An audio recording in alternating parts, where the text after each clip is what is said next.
تخيل معايا بانك كنتي غادي مسافر واحد شويه تلفتي للبلاصه اللي غتمشي ليها، بانوا قدامك هاد الوجهات هادو، غتختار وجهه من هاد الوجهات هادو وغتحسب العدد ديال الحروف ديالها وغتعقل على داك العدد.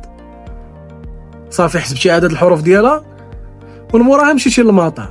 في الوقيته اللي مشيتي للمطار تفكرتي انك نسيتي شي حاجه. هادو مجموعه ديال الحوايج اللي تقدر تكون نسيتيهم، وعلى حساب العدد الحروف ديال الوجهه اللي حسبتي في الاول على حساب الحاجه اللي نسيتي، يعني غتمشي للحاجه اللي حداها نفس عدد الحروف اللي حسبتي في الاول. مشى حسبتي 6 غتمشي للحاجه اللي حداها رقم 6. مفهومه؟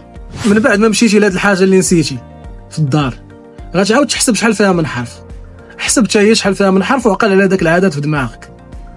صافي حسبتي، من موراها فاش خديتي ديك الحاجه ديالك من الدار رجعتي للمطار، هنا غتبدل الراي ديالك والوجهه الجديده اللي غتكون على حساب العدد ديال الحروف اللي حسبتي.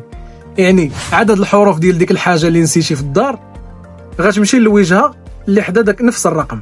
عشان حسبتي 7 غتمشي للوجهه اللي حدا رقم 7. مفهومه؟ نطلب منك تفكر في هذه الوجهه مزيان، بقى تقولها في بالك وتعاودها، بقى تقول نيويورك نيويورك نيويورك.